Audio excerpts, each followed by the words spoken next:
सर्वमंगलमांगल्यं सर्वकल्याणकारकं प्रधानं सर्वधर्माणां जयं जयतु शासनम्। मैं नमो तीर्थनायक को, नमो ओंकारवाणी को, नमो उन कुंद प्रभु को जिन्होंने ओंकार धारण की।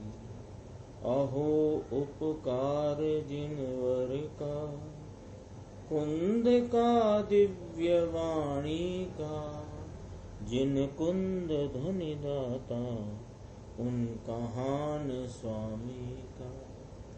सर्वव्यापीक चिद्रूप स्वरूपाय परात्मने, सोपलब्धि प्रसिद्धाय ज्ञानानंदात्मने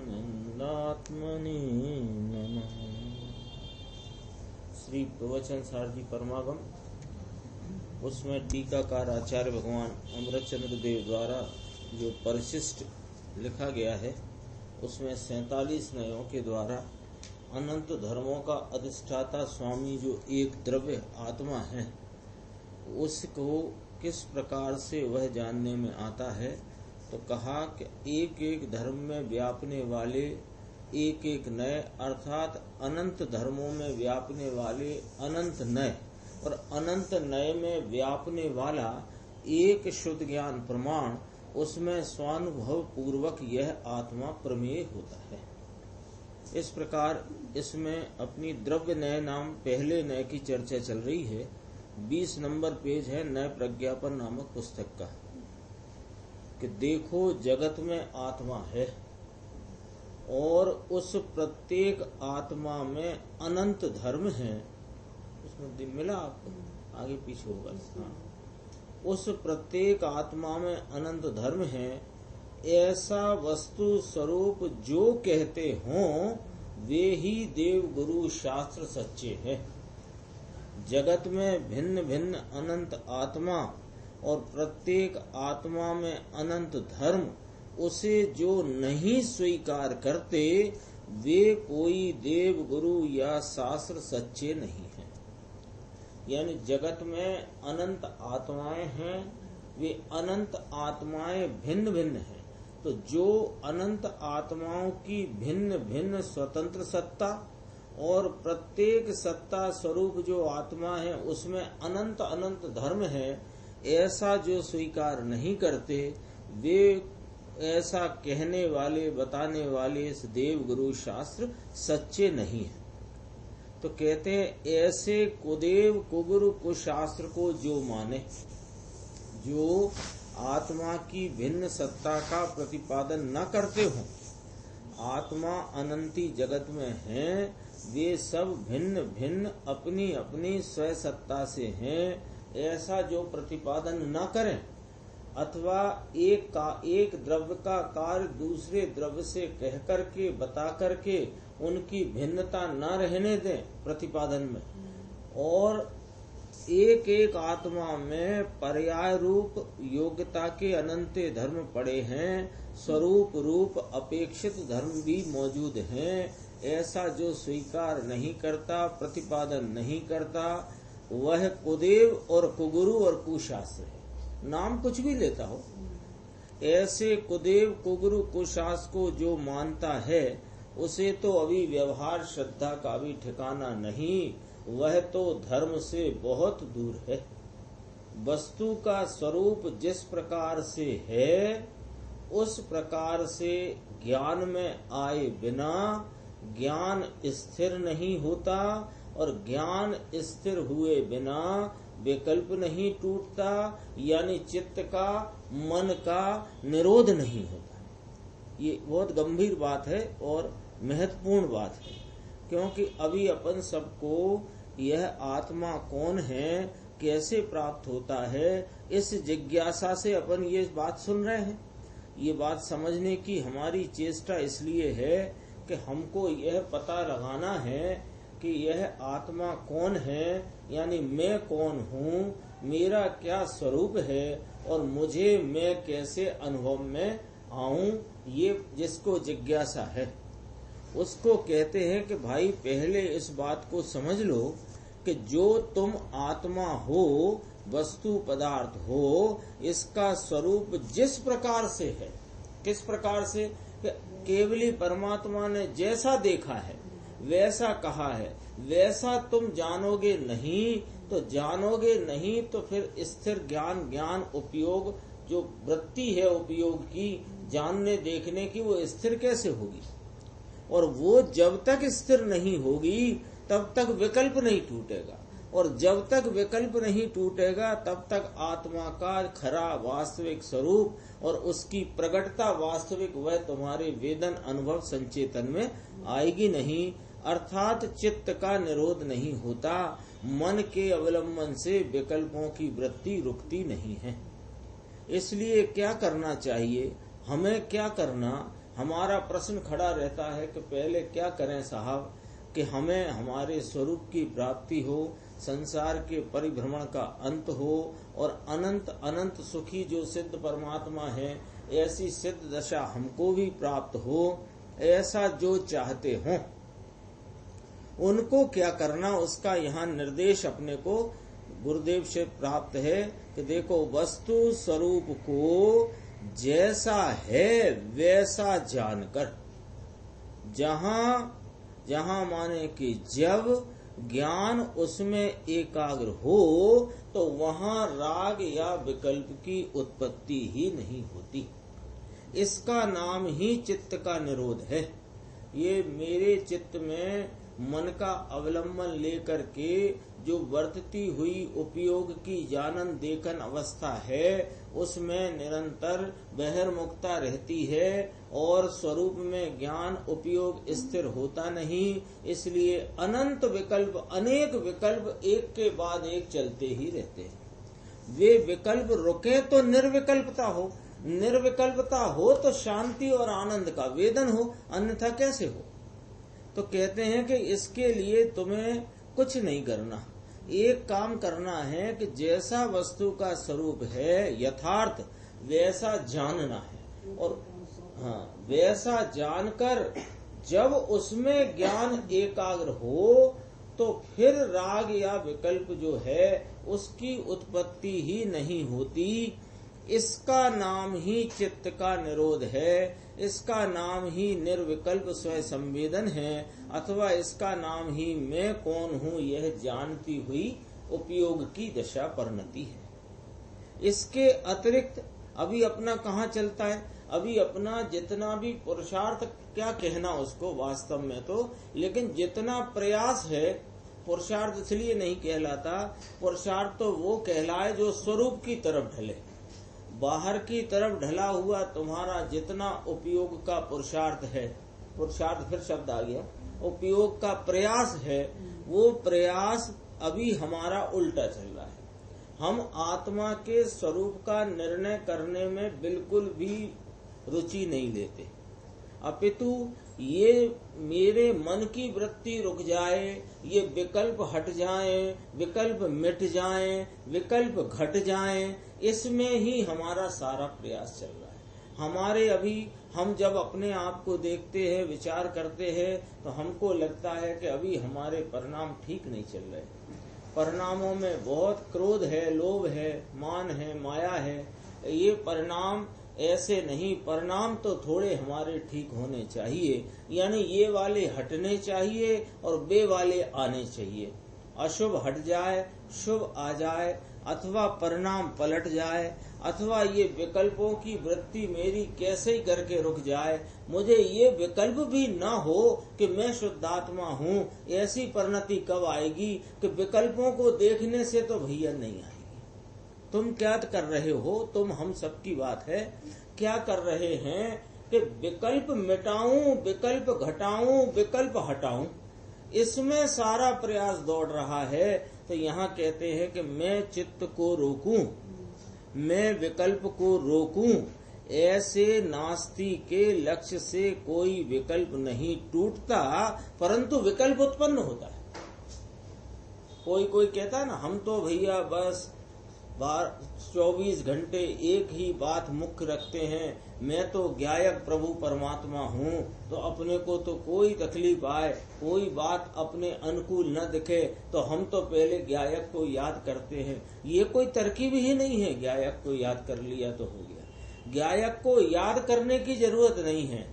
एक राग के मंद से मंद कषाय के विकल्प की महिमा आने से भी आत्मा का अनादर होता है और आत्मा की महिमा नहीं आती।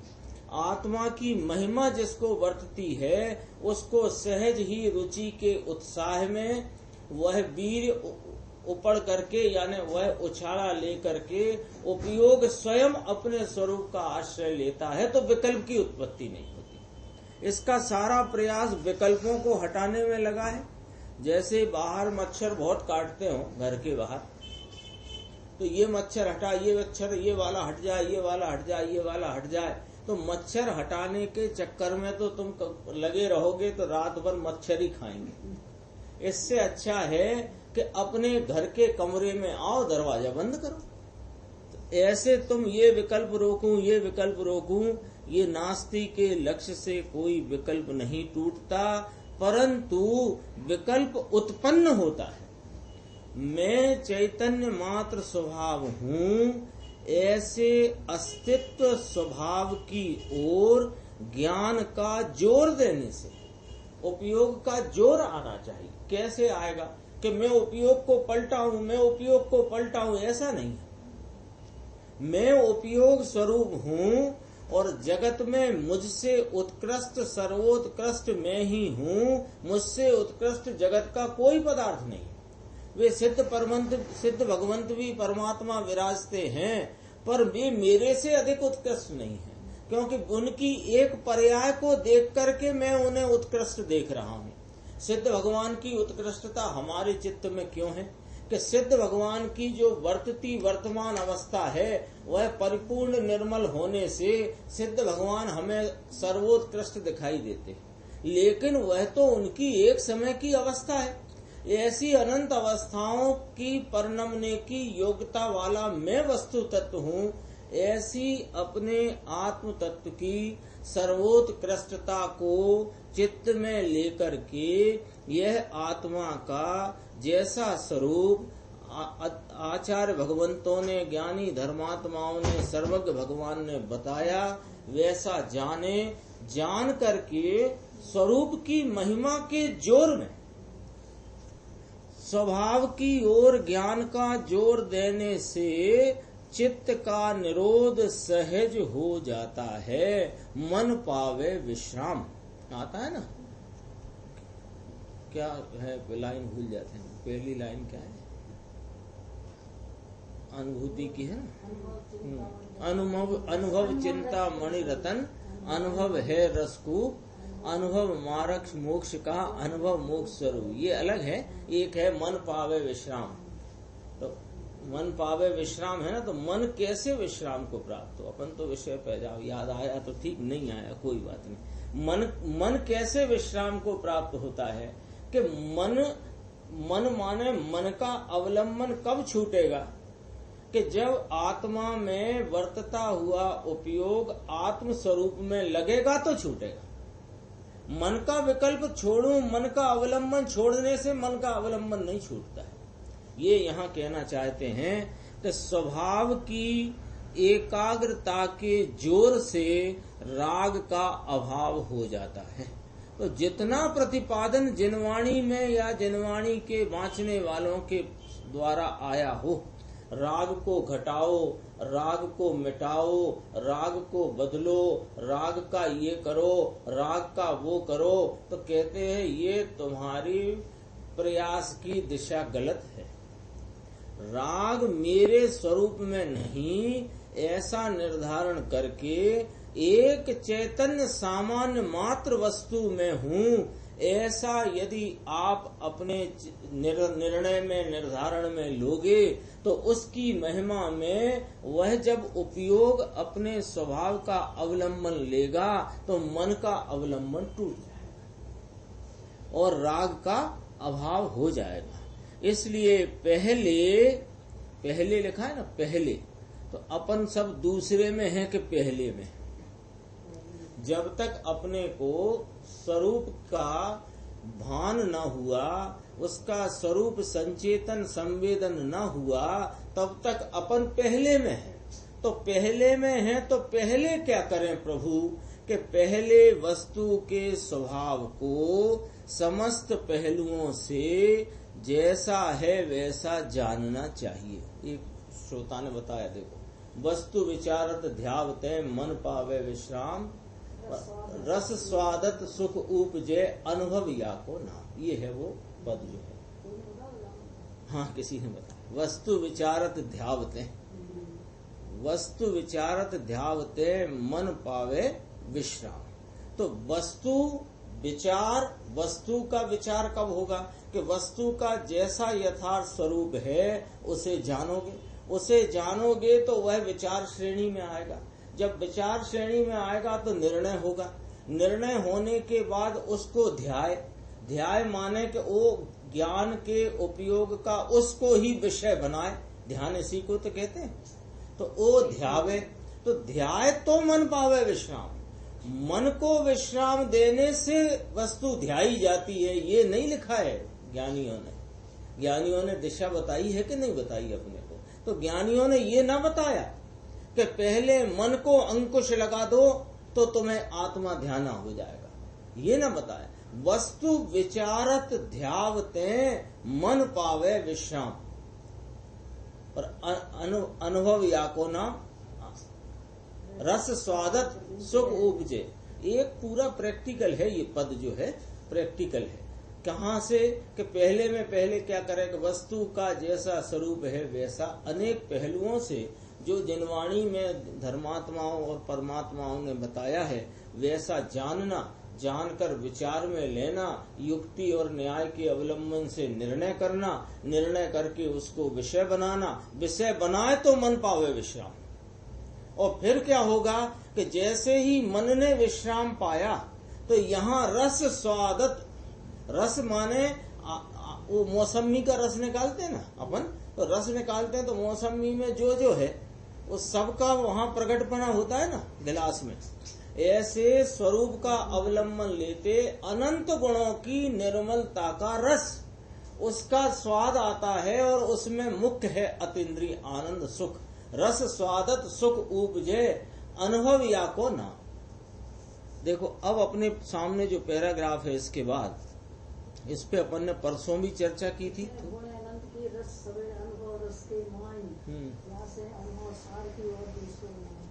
हाँ, वही गुण अनंत का।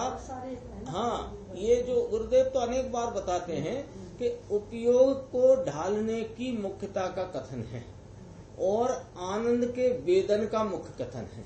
लेकिन जब यह जीव अपने स्वरूप की महिमा में आकर के इसका उपयोग स्वरूप का अवलंबन लेता है तो एक ज्ञान दर्शन ही नहीं अंदर को झुकता, अनंत गुणों की अनंती पर्याय सबका सब द्रव्य का अवलंबन लेती है और उस अवलंबन में द्रव्य द्रव्य रूप रहता है। लेकिन द्रव्य की जितनी अनंत गुणी सामर्थ्य है वो अनंत गुणों की अनंत सामर्थ्य का अंश वो प्रकट होता है, तो उसे उसका अनुभव कौन करता है? ज्ञान परिणाम। लेकिन उस सारे अनुभव में अतीन्द्रिय आनंद को मुख्यपने कहा जाता है। आंशिक सिद्धत्व है। हाँ, वो क्या सर्व गुणांश ते संकित आता है श्रीमत का। हाँ, पंडित जी ने भी लिखा है, एक देश उसका वेदन होता है, अनंत गुणों का एक देश वेदन होता है, ऐसा पंडित जी ने इस प्रकार का शब्द है। देखो, अब जो पैराग्राफ है इस पे अपन ने परसों भी चर्चा की थी, आज कल भी करी थी और आज फिर करते हैं। इसमें क्या समझना है अपने को कि अपना नय चल रहा है द्रव्य नय।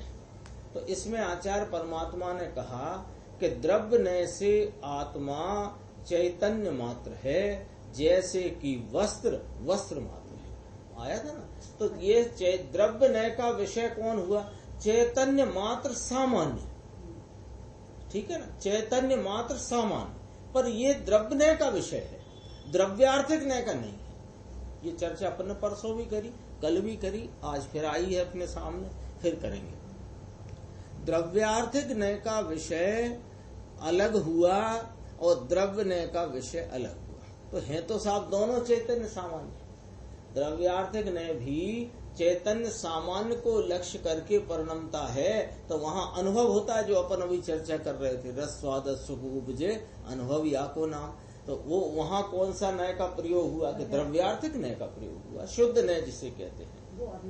हाँ, ये चर्चा आई, ये अपन यहाँ से पढ़ते हैं। ये बात बहुत जरूरी में अपने ज्ञान की जो स्मृति हो वहाँ उसको रखना, ये बात जरूरी है। यहाँ जो द्रव्य ने कहा उसका विषय तो एक ही धर्म है, और समय सार आदि में द्रव्यार्थिक और पर्यायार्थिक ऐसे दो मुख्य नय लिए गए हैं। उनमें जो द्रव्यार्थिक नय है उसका विषय तो अभेद द्रव्य है, और यहाँ जो कहा गया द्रव्य नय है वह वस्तु में भेद डालकर एक धर्म को, एक भेद को लक्ष्य में लेता है।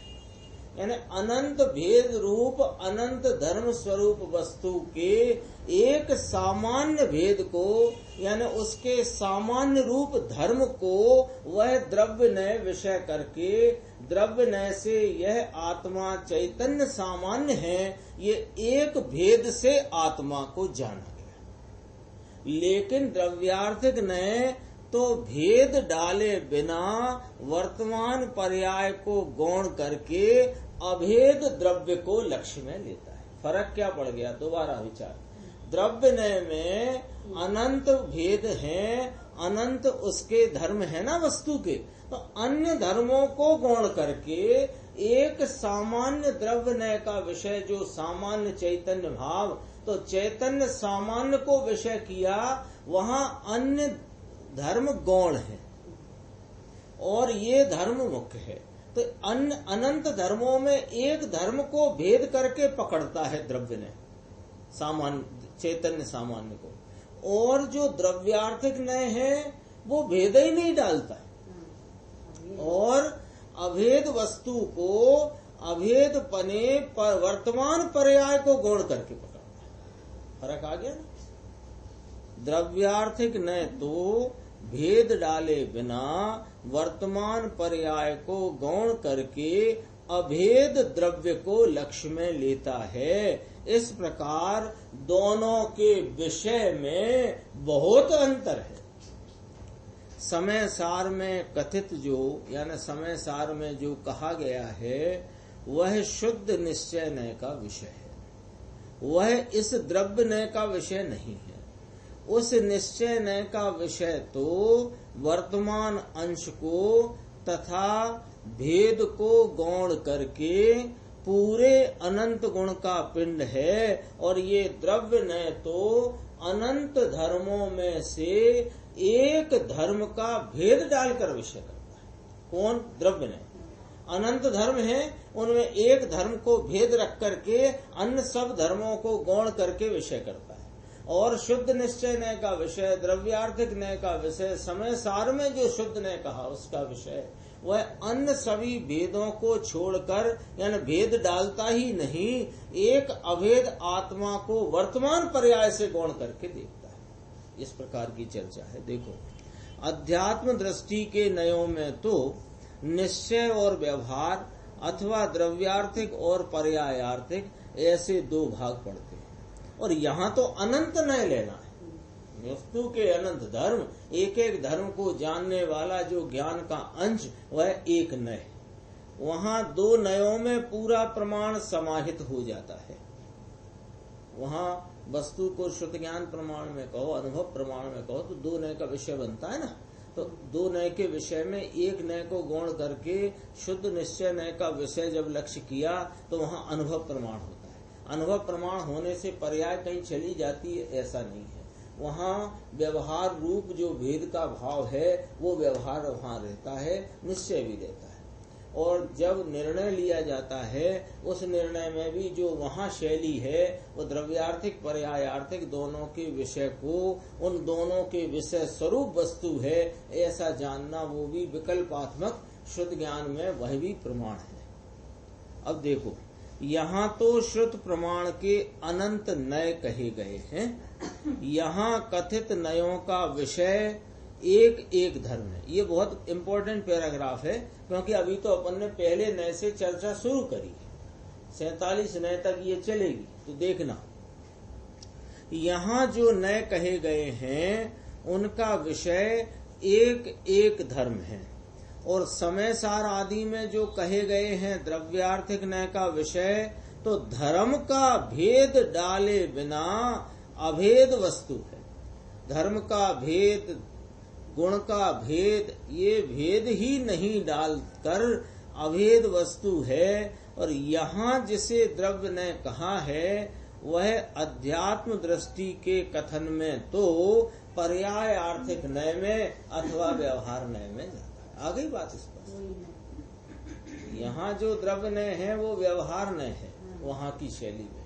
तो वहाँ की शैली का जो द्रव्य नय, द्रव्यार्थिक नय है, वहाँ भेद डाले बिना वर्तमान पर्याय को गौण करके एक रूप अभेद पर्याय मात्र की हलचल से रहित ध्रुव स्वरूप आत्मा जो है वो वहाँ चैतन्य सामान्य कहा गया है।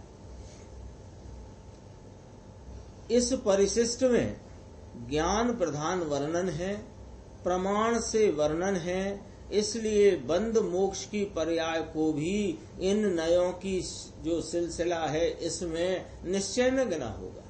बंध भी निश्चय, मोक्ष भी निश्चय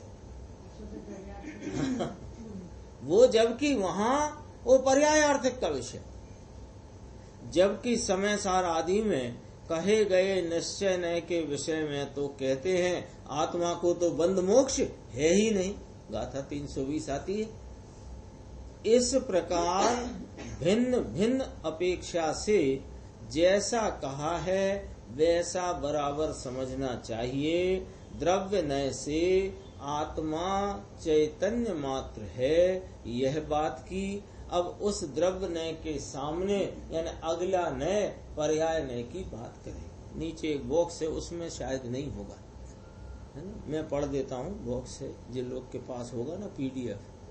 स्वयं पर को संपूर्ण रूप से जाने, वो अलग अलग डाले गए, वो अलग पुस्तक है। स्वयं पर को संपूर्ण रूप से जाने ऐसा आत्मा का स्वभाव सामर्थ्य है। ऐसे स्वभाव की सामर्थ्य ही है। आत्मा के स्वभाव सामर्थ्य को जो जानता है उस जीव को मैं मेरा कार्य नहीं साध सकता ऐसा अनुत्साह का भाव नहीं रहता। एक दिन आई थी चर्चा, यहाँ अपन जो भी लोग 10, 20, 50, 100 जो सुनते हों, जब सुनते हों तब अपने में एक बात ये विचार करना, क्या हम ये सुनते समय यह मानकर सुनते हैं कि यह कार्य हम साध सकते हैं, अथवा ये मान के सुनते हैं कि यह कार्य हम नहीं साध पाएंगे लेकिन सुनना अच्छा है। जिसने ऐसा विचार करके सुनना शुरू किया है कि हम यह कार्य तो भैया मुश्किल है कि साध पाएं, लेकिन ये सुनना अच्छा है, कुछ नहीं होगा तो संस्कार ही लेके चले जाएंगे, तो कहते हैं तेरे ऐसी वृत्ति रही तो संस्कार भी नहीं जाएंगे आगे। यहाँ तो यह मेरे आत्मा का स्वभाव सामर्थ्य ही ऐसा है जो स्वयं पर पदार्थों को भली प्रकार संपूर्ण रूप से जाने, ऐसा मेरा सामर्थ्य है। इसलिए मैं मेरे को जानने वाले कार्य को साध सकता हूँ। ऐसी भावना, ऐसा उत्साह लेकर के जो सुनता है उसको मैं पर का करूं ऐसा अभिमान भी नहीं रहता, और पर से उदासीनता होकर स्वभाव का उत्साह बढ़ता है। स्वभाव शक्ति के भरोसे चाहे जैसा प्रसंग आ जाए वह उत्साहहीन नहीं होता, किंतु उत्साह पूर्वक वह स्वयं कार्य को साधता है। तो कौन साधेगा स्वयं कार्य? कौन अपने स्वरूप की अपनी उपयोग दशा में संचेतन संवेदन करेगा? कौन करेगा? कि जो ये मान करके इस तत्व को जानने में लगा है, संलग्न हुआ है कि मुझे तो मेरा कार्य अवश्य ही साधना है। जिसको अभी ये भावना हो कि सदेगा कि ना सदेगा भैया भगवान जाने, हम तो लगे हैं, ऐसे नहीं सदेगा। ये थोड़ी अपने को प्रेरणा की बात पूज्य गुरुदेव श्री ने कही। पर्याय नय दूसरे नंबर का नय। पर्याय नयन तंतु मात्र वत दर्शन ज्ञानादि मात्रम, है ना, मात्र के बाद ब और आधा दा और फिर दा, दो दा है ना, तो तंतु मात्र वत दर्शन ज्ञानादि मात्र। आत्म द्रव्य पर्याय नय से तंतु मात्र की भांति दर्शन ज्ञानादि मात्र है।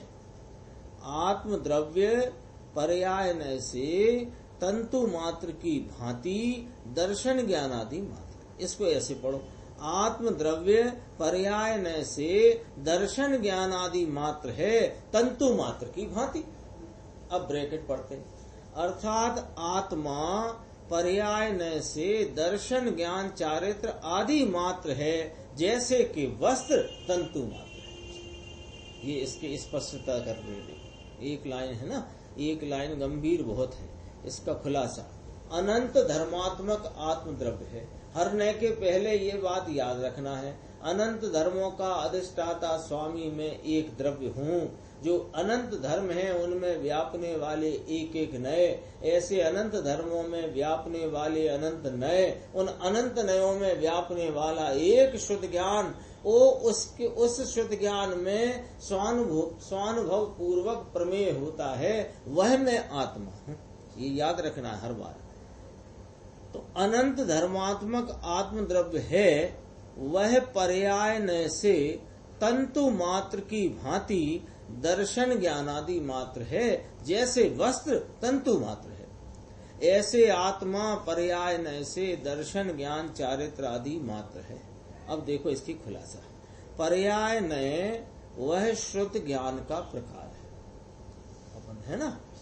तो उस पर्याय नय से यानी शुद्ध ज्ञान के उस अंश से देखने पर आत्म द्रव्य दर्शन ज्ञान चारित्र आदि मात्र ज्ञात होता है। क्या ज्ञात होता है? पर्याय नय से देखने पर, पर्याय नय भी शुद्ध ज्ञान का एक अंश है, उस पर्याय नय से देखा जाए इस आत्मा को, तो ये आत्मा ज्ञान दर्शन चारित्र आदि मात्र ज्ञात होता है। और द्रव्य नय से क्या देखा था कि द्रव्य नय से अभेद एक रूप चैतन्य स्वभाव मात्र ज्ञात होता है, और पर्याय नय से वही आत्मा ज्ञान दर्शन चारित्र इत्यादि गुण पर्याय के भेद वाला भी ज्ञात होता है। भी क्यों लगाया कि द्रव्य नय को भी कहा ना साथ में, लेकिन द्रव्य नय साथ में न कहा जाए तो पर्याय नय कहा जाए तो फिर कहेंगे कि वह ज्ञान दर्शन चारित्र आदि भेद वाला ही है।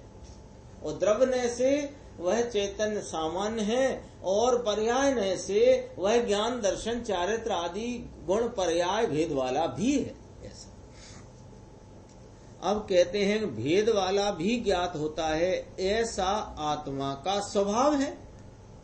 पर्याय नय से ज्ञानादि अनंत गुण पर्याय दोनों लेना, पर्याय नय के विषय दोनों गुण पर्याय, ज्ञानादि अनंत गुण पर्याय के भेद रूप से आत्मा भाषित होता है, और द्रव्य नय से एक अभेद रूप चैतन्य स्वभाव मात्र आत्मा ज्ञात होता है।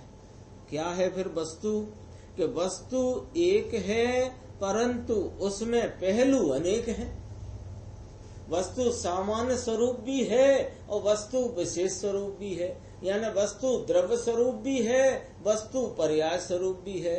वस्तु सामान्य पने वस्तु पने चैतन्य मात्र है, तो वही वस्तु को जब भेदों से देखा तो ज्ञान दर्शन चारित्र आदि गुण पर्याय भेद वाला है। चीज तो जैसी है वैसी सब पहलुओं से जानकर निर्णय करे, तत्पश्चात ही ज्ञान उसमें स्थिर होगा ना। वस्तु के स्वभाव को जाने बिना किस में एकाग्र होकर ध्यान करेगा? कैसे करेगा? जैसे उदाहरण दिया, जैसे किसी ने हाथ में बाण तो ले लिया, लेकिन बाण मारना किसे है, यानी जिसे बाण मारना है उस लक्ष्य को निश्चित न किया हो तो वह बाण लेना किस काम का है। इसी प्रकार जिसके ऊपर बाण छोड़ना हो उस लक्ष्य को बराबर निर्णय करने के पश्चात ही बाण छोड़ता है। पहले बाण छोड़ देता है फिर लक्ष्य ढूंढता है, ऐसा तो कभी नहीं होता। तो लक्ष्य क्या है कि उपयोग स्वरूप आत्मा जो दृष्टि का विषय है अथवा उसका निर्णय का विषय अपना जो आत्मा है उसे लक्ष्य में लेगा ना पहले। तो अनेक नयों से अनेक पहलुओं से उसको जानकर निर्णय में यथार्थ निश्चित करना, तब बाण छोड़े, तब वह उपयोग उसका लक्ष्य करे। तो उसी प्रकार आत्मा का ध्यान करने के लिए उस आत्मा का बराबर ज्ञान करना चाहिए। आत्मा जैसा है वैसा लक्ष्य में लिए बिना ध्यान किसका करेगा। बहुत लोग कहते हैं हमारे तो ध्यान करना है, जाने बिना की प्रतीति नहीं, जाने बिना का ध्यान नहीं। तो कहते हैं हम लोग कहें कि हमें तो ध्यान करना है, बहुत पढ़ लिया, बहुत सुन लिया, अब हम समझ गए हैं कि मैं ये ज्ञान मात्र वस्तु हूँ, तो मुझे तो अपने गायक परमात्मा का ध्यान करना है। अरे गायक परमात्मा का जिसका तुम्हें ध्यान करना है उसका तुमने अनेक पहलुओं से देखकर जानकर निर्णय किया कि नहीं किया। यदि निर्णय किया तो उसकी महिमा ऊर्ध्व हुई कि नहीं हुई, क्यों होगी। जब हीरा हाथ में हो, जब तक पता नहीं हो कि इसकी कीमत 21 करोड़ रुपए है, तब तक उसकी महिमा कहां से आएगी। जब इस आत्म स्वरूप का अनेक पहलुओं से विचार करके युक्ति न्याय के द्वारा निर्णय करे तो फिर वो विषय बने, और विषय बने तो ध्यान हो। परंतु किसका, वो तो इसलिए देखो गुरुदेव ने कितने साल पहले का प्रवचन है, आज से लगभग 70 साल पुराना है। 70 साल यानी लगभग 3-4 पीढ़ी निकल जाए, इतना पुराना है। 51 का है ना, चाची की उम्र होगी 10-11 साल की, कितनी होगी है? उस समय का है, 10-11 साल उस समय का है ये प्रवचन। उस समय गुरुदेव कह रहे हैं कि बहुत लोग कहते हैं कि हमको ध्यान करना है। अब हाँ, उस समय भी ये मूर्खता चली आई है। नहीं, क्यों नहीं, 1935 में 1933 आई थी, 33 में परिवर्तन कर लिया ना। सन ये सन की बात बता रहा हूँ, सन 1951 के प्रवचन। हमारा जन्म नहीं था, नहीं आपका तो है। तो क्या कहते हैं हाँ वो आपका जन्म नहीं था, उनके परिवर्तन की बहुत पुरानी बात है।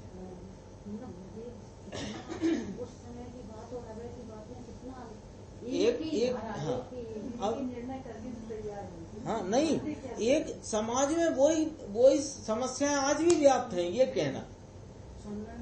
हाँ, अभी कुछ वहाँ महाराष्ट्र की साइड है, कुछ जगह वहाँ ध्यान शिविर लगाए जाते हैं। काय का ध्यान? हाँ, वो ऐसे ध्यान का मतलब क्या, जैसे हाँ सोलापुर है, सोलापुर सही है, और भी जगह है। तो वो जो कुछ भी है वो ध्यान कराओ, ध्यान करो, ध्यान करो, ध्यान कराओ। गुरुदेव ने बता दो इतने 45 साल स्वयं रहे और उनने कभी ध्यान शिविर लगाया हो? ज्ञान शिविर तो लगाया, ज्ञान शिविर तो अनेकों लगे, सैकड़ों की तादाद में अब भी लगते हैं। ध्यान शिविर तो न लगा, क्यों कि आत्मा का जैसा स्वरूप है वैसा ज्ञान होगा तो ध्यान होगा, ध्यान से ज्ञान नहीं होगा।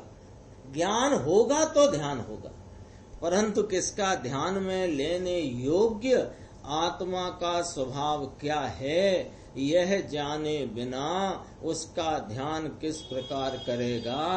वस्तु को यथार्थ ज्ञान से जानने के पश्चात ही वस्तु में ज्ञान की एकाग्रता हो, उसका नाम ध्यान है।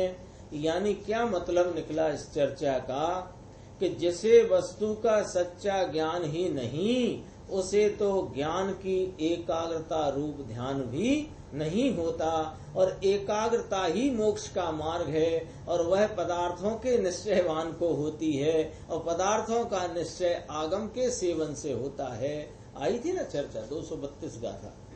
देखो अभी, जैसे वस्त्र सामान्य रूप से एक होने पर भी वह लंबा चौड़ा रंग वाला तथा ताना वाना वाला है, ऐसा भेद रूप से भी वह वस्त्र ख्याल में आता है। वैसे ही चैतन्य बिंब भगवान आत्मा द्रव्य रूप से एक चैतन्य सामान्य एक होने पर भी दर्शन ज्ञानादि अनंत धर्म भरे हैं, इसलिए पर्याय नय से वह आत्मा दर्शन ज्ञानादि भेद रूप है। तो क्या है इसमें, ये दो नए चल गए ना अपने, द्रव्य नय पर्याय नय।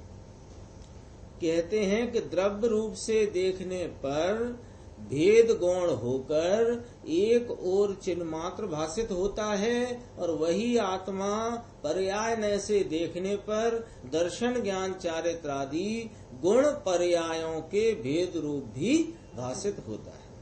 ऐसा भाषित होना भी आत्मा का स्वभाव है, तभी तो उसमें वो धर्म है। आत्मा में दर्शन ज्ञान इत्यादि भेद हैं, वे कोई कल्पना रूप नहीं है, परंतु सत्य है। वस्तु के ही भेद हैं, वस्तु के ही भाव है। कोई कहे ना गुण भेद कल्पना, गुण भेद कल्पना नहीं है, गुण भेद है, पर ऐसे गुणों को अभेद रीति से पी गया होने से वस्तु अभेद है। 7वीं गाथा श्री समय सार जी की आती, अनंत गुणों को अभेद रीति पी गया है, उसमें पर्याय शब्द है, पर्याय का अर्थ वहां गुण है। हाँ, व्यवहार कहता ज्ञानी के अनंत गुणों को पी गया है, तो वे अनंत गुण गुण रूप हैं, गुण रूप उनकी सत्ता है, लेकिन वह गुण रूप सत्ता वो उस वस्तु के भेद रूप भाव है, लेकिन वस्तु अभेद रूप भाव। नीचे कहेंगे अभी हाल गुरुदेव, वस्तु में कथनचित गुण भेद भी है, वस्तु सर्वथा अभेद नहीं परंतु भेदा भेद रूप है। ऐसी वस्तु भेदा भेद रूप का अर्थ ये नहीं है कि भेद रूप और अभेद रूप दो कहे तो दो प्रकार हैं। सुनो, स्यात लगेगा इसमें, स्यादवाद है कि नहीं, अनेकांत स्वरूप वस्तु का स्यादवाद तो स्यात लगेगा ना, कि द्रव्य अपेक्षा उसकी एक आश्रयभूत जो सत्ता है, सब गुणों की आश्रयभूत एक अभेद सत्ता है, उस नय से उस अपेक्षा से अभेद है, और अपने में ही अनंत प्रकार के भावों को धरने वाला होने से वह उस अपेक्षा से भेद रूप है, अभेद रूप है। ऐसे है, ऐसी वस्तु वही प्रमाण का विषय है। तीनों काल में पर्याय होने का आत्मा का स्वभाव है। ये बहुत ही गंभीर पैराग्राफ है, 8 से 9 लाइन होंगी, लेकिन एकदम वस्तु स्वरूप अपने चित्त में आसानी से जानने में आए ऐसा विषय है। देखो, कभी अपन ने सुनी भी है सब बातें, पर यहाँ उसका क्रम और जमावट देखो कितनी अच्छी है कि तीनों काल में पर्याय होने का आत्मा का स्वभाव है।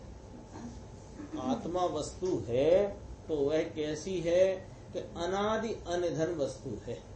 तो अनादि अनिधन माने न कभी उत्पन्न हुई न कभी विनष्ट होगी, यानी भूतकाल कितना अनंता, वर्तमान एक समय, और भविष्य कितना अनंता अनंत।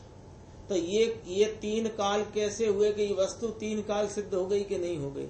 कैसे कि वस्तु कभी उत्पन्न होती नहीं, कभी विनष्ट होती नहीं, तो जिसकी आदि नहीं, जिसका अंत नहीं, ऐसे भूतकाल से रही हुई वर्तमान में है जो वस्तु, वह अनंत काल तक रहेगी। तो तीन काल सिद्ध हो गए।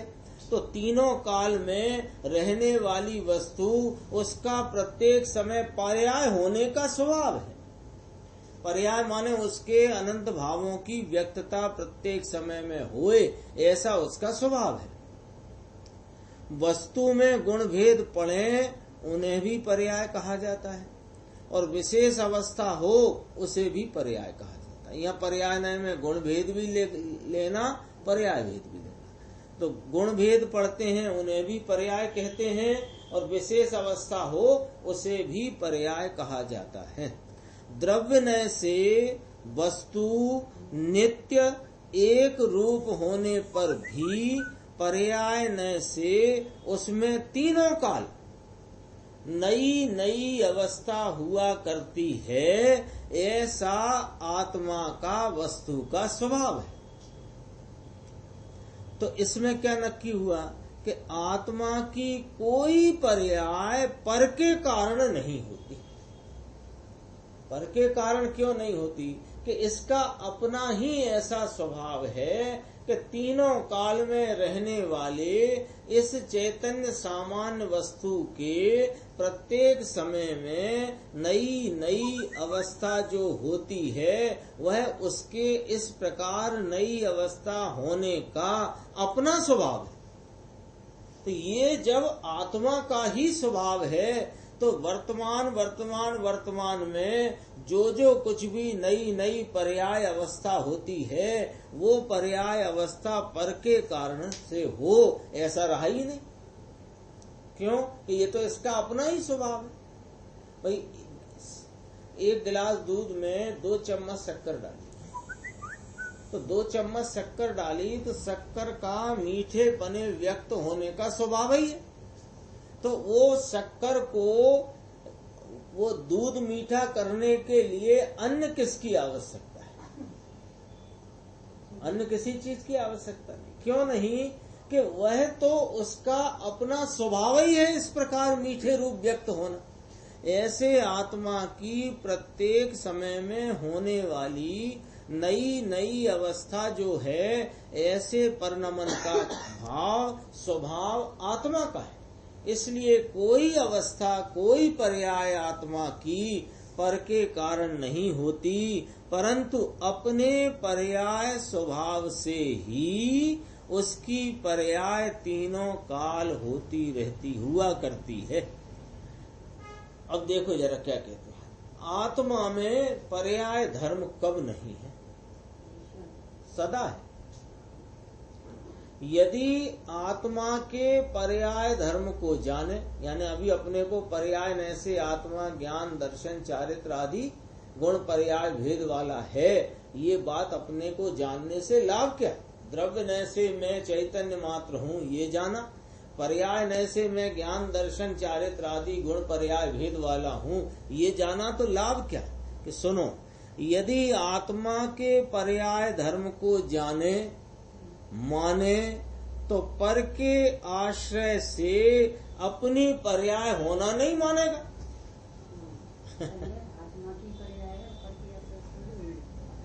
ऐसे क्यों? कोई कहे कि हम आपको हवा कर देते हैं, यहाँ हम आपको हवा कर, अरे तेरी हवा की हमें जरूरत नहीं है, हमारी हवा हमारे पास है। तो तेरी हवा की जरूरत नहीं, तेरी हवा से हमारी हवा नहीं होती, हमारे हवा का व्यवस्था हमारी है। ऐसे प्रत्येक समय परिणाम में माने पर्याय भाव में परिणमित होना ये आत्मा का स्वभाव ही है। तो गुण पर्याय के भेद जो हैं ज्ञान दर्शन चारित्र आदि, ऐसे गुण पर्याय के भेद वाला आत्मा है, ये जानने से मेरी पर्याय को दूसरा करेगा इसकी यहाँ आवश्यकता न रही। देखो, आत्मा के पर्याय धर्म को जाने तो पर के आश्रय से अपनी पर्याय होना नहीं मानेगा, परंतु द्रव्य के आश्रय से ही पर्याय का होना होता है ऐसा मानेगा। यदि इसलिए उसे फिर पर से लाभ नुकसान होता है, ऐसी मिथ्या बुद्धि रहती ही नहीं। लो एक नए से आत्मा को संपूर्णतया जानने की व्यवस्था है। मुझे सच्चे निमित्त देव गुरु शास्त्र लाभ करेंगे और कुदेव कुरगुरु कुशास्त्र मेरा नुकसान करेंगे, ये मिथ्या बुद्धि न रहेगी। यदि भाई गलती अपनी कैसे, अपना स्वरूप सच्चा समझेगा तो आएगी ना।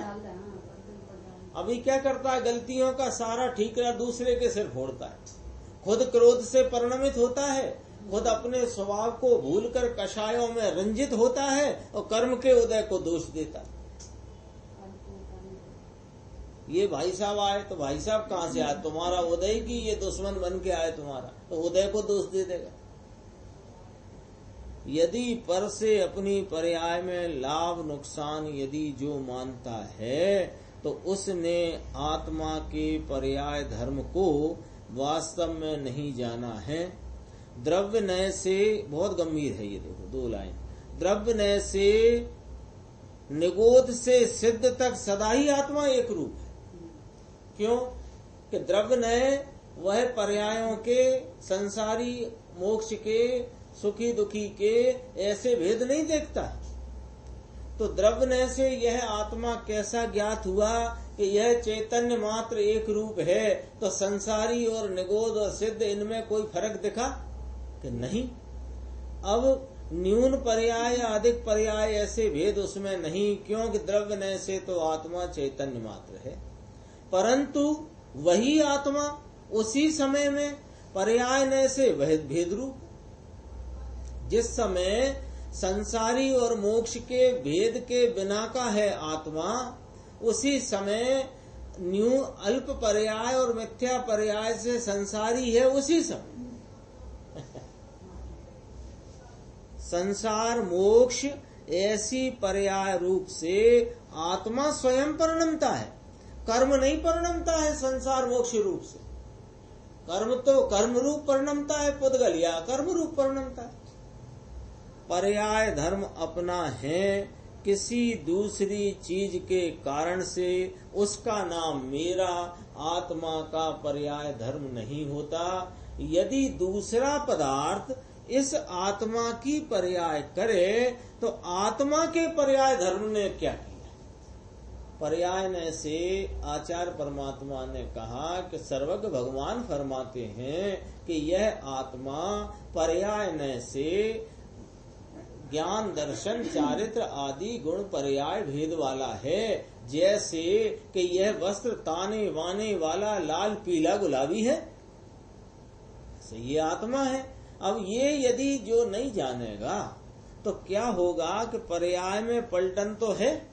अब वो पलटन, ये पलटन तो दिखेगी, पर्याय पलटती है ना, बदल बदल के आती है, तो ये बदलने वाली पर्याय तो दिखेगी, व्यक्त होगी। तो अब ये अपना ही पर्याय स्वभाव होने से ये गुण भेद पर्याय भेद खड़े हैं, ये बात जो जानेगा वह मेरे इस पर्याय में किसी ने कुछ किया है ये बात क्यों मानेगा। लेकिन जो ऐसा नहीं जानता, अपनी परिणति में होने वाली विविधताओं को देखकर ये इससे वो हुई, उससे वो हुई, इससे ये हुई, क्यों कि यह आत्मा के पर्याय धर्म को नहीं जानता। लिया, यदि निमित्त से पर्याय होती हो, यानी ऐसा होए, तो आत्मा का पर्याय धर्म का क्या हुआ ये बता दो। यदि कर्म का उदय आने के कारण जीव को विकार रूप परिणमन करना पड़ा, तो जीव में जो पर्याय धर्म है वो क्या कर रहा है, वो क्या कर रहा है।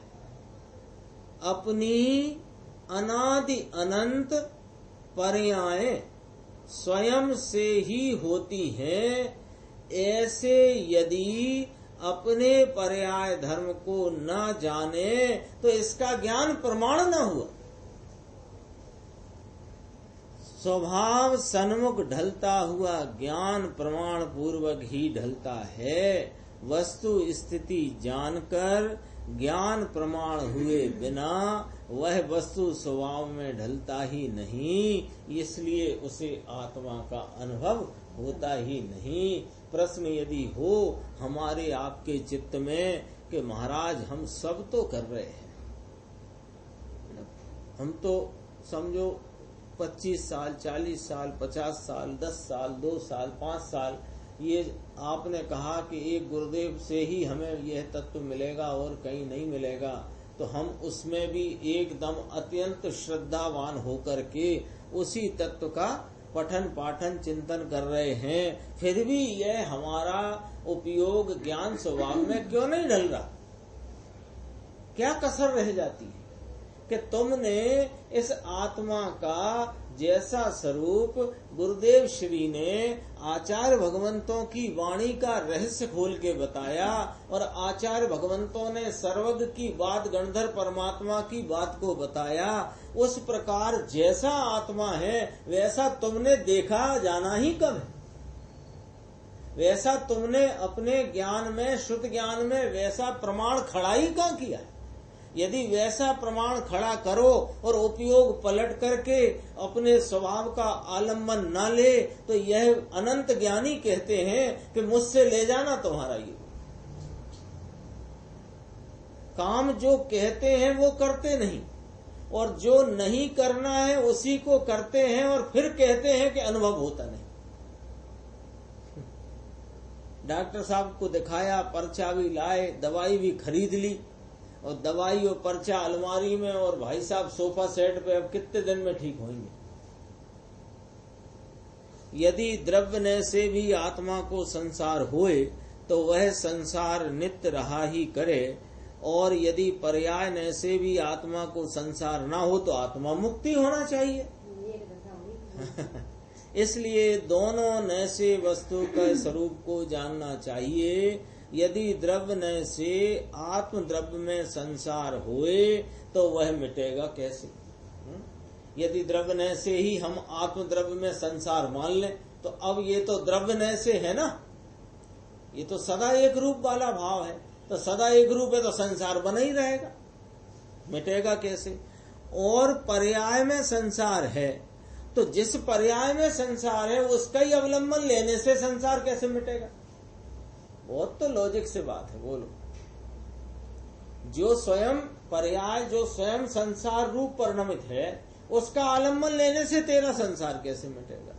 और यदि द्रव्य नय से ही आत्मा संसारी है तो फिर वो द्रव्य नय से संसारी ही है तो संसार कैसे मिटेगा। तो द्रव्य नय से आत्मा संसार मोक्ष से रहित है, और पर्याय नय से आत्मा की अवस्था में संसार है जो मिटकर के मोक्ष का भाव होता है। द्रव्य नय से आत्मा को संसार मोक्ष नहीं है। संसार पर्याय में या मोक्ष पर्याय में सदा ही आत्मा चिन्ह मात्र ही है, परंतु पर्याय में संसार मोक्ष है उसे पर्याय नय जानता है, और वस्तु में संसार मोक्ष नहीं है ये द्रव्य नय जानता है। परंतु उस पर्याय के आश्रय से संसार मिटता नहीं है। द्रव्य का आश्रय करने से संसार पर्याय मिटकर मोक्ष पर्याय हो जाती है। इसलिए पर्याय नय वाला भी पर्याय बुद्धि रखकर पर्याय को नहीं जानता, परंतु द्रव्य पर दृष्टि रखकर पर्याय का ज्ञान करता है। तो द्रव्य की दृष्टि बिना मात्र पर्याय को जानने जाए तो पज्जय मूढ़ा पर समया पर्याय बुद्धि मिथ्या दृष्टि, और पूरे द्रव्य के ज्ञान पूर्वक उसके पर्याय धर्म को पर्याय नय से जाने तो उस पर्याय नय से आत्म द्रव्य गुण पर्याय के भेद वाला ज्ञात होता है। और इसमें थोड़ी चर्चा है, अपन आगे की स्वाध्याय में लेंगे। निज निधि निज में बताई यह अनंत उपकार है, उसके लिए जिनवा